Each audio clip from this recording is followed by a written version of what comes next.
आज हम पढ़ेंगे पॉलिटिकल ज्योग्राफी के बारे में। ठीक है, जो मैं छोटे छोटे पॉइंट को लेके आए हैं उसको पढ़ते हैं और याद करते हैं। ठीक, तो पहला क्वेश्चन, लीबिया, पाना और केन्या की राजधानी क्रमानुसार। लीबिया की राजधानी त्रिपोली है, पाना की अकरा और केन्या की नैरोबी। ठीक है, तो ये तीनों की राजधानी कौन है? त्रिपोली, अकरा और नैरोबी। विस्फोटाकार क्या है? ये म्यांमार है।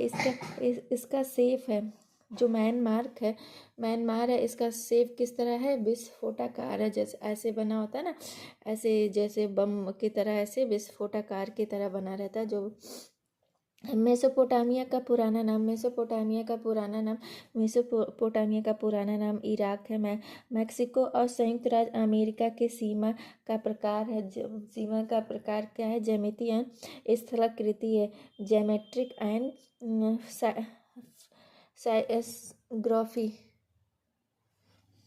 भारत का आर्थिक क्षेत्र तट रेखा से कितनी दूरी पर फैला? भारत का आर्थिक तट रेखा से कितनी दूरी पर फैला है? तो 200 समुद्री मील के तट रेखा से फैला है। ठीक है, भू रणनीतिक जियो स्टैटिक मॉडल प्रतिपादक कौन है? महेश मॉडल के प्रतिपादक कौन है? भू रणनीति मॉडल के प्रतिपादक हैं सॉल कोहेन ने भू रणनीति मॉडल को दिया था। जियोपोलिक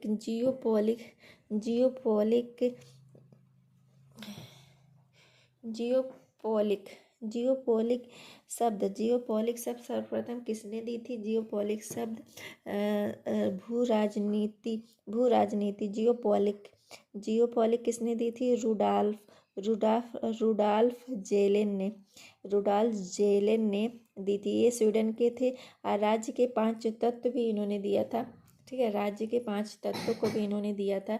तो वो पहला है सोशियोपॉलिटिक, दूसरा है डेमोपॉलिटिक और तीसरा है जियोपॉलिटिक और चौथा है कुर्टोपॉलिटिक और पांचवा है ओइकोपॉलिटिक। ठीक, तो ये चारों राज्य के तत्व हैं जो इन्होंने रुडाल जेलेन ने दिया था। रुडाल जेलेन कहाँ के थे? स्वीडन के थे। ठीक है, तो उसके बाद और आगे पढ़ते हैं। और आगे देखिए क्या है। और आगे अल्फ्रेड थापर महान द्वारा लिखी गई पुस्तक। अल्फ्रेड थापर महान ने कई बुक लिखी थी। ठीक है, कई बुक लिखी थी। उनके नाम उनको हम पढ़ते हैं। तो पहला, the influence of sea power and history. The influence of sea power and history. दूसरा है द लाइफ ऑफ नेल्सन। और तीसरा है the influence of sea power upon. और चौथा है फ्रेंच रेवोल्यूशन एंड एम्पायर। दूसरा को उसके बाद निर्वाचन भूगोल के पिता कौन है? उनके बारे में पढ़ते हैं। Father of electric geography. निर्वाचन भूगोल के पिता सिगफ्राइड। ये कहाँ के थे? फ्रांस के थे। ठीक है, ये फ्रांस के थे और इनका नाम है सिगफ्राइड। और ये हैं निर्वाचन भूगोल के पिता। ठीक, खंडित और दीर्घित का क्या मतलब है? अपने आकार के अनुसार चिली खंडित और दीर्घित श्रेणी में आता है। मतलब इसमें चिली जो है ये खंडित और दीर्घित प्रदेश में आता है। इसका आकार ही ऐसा है जो खंडित और दीर्घ मतलब बड़ा प्रदेश की तरह लगता है। वर्ल्ड पॉलिटिकल जियोग्राफी की रचना किसने की थी? जो जी.ई.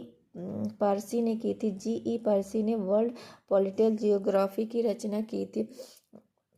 वर्ल्ड पॉलिटिकल जियोग्राफी की रचना किसने की थी? जी.ई. पर्सी ने की थी। ऐसे छोटी छोटी बातों को पढ़ेंगे, याद करेंगे, आगे बढ़ेंगे। Thank you. मेरी वीडियो कैसे लगी प्लीज़ कमेंट करके बताइए। मेरे वीडियो को लाइक कीजिए, शेयर कीजिए, सब्सक्राइब कीजिए।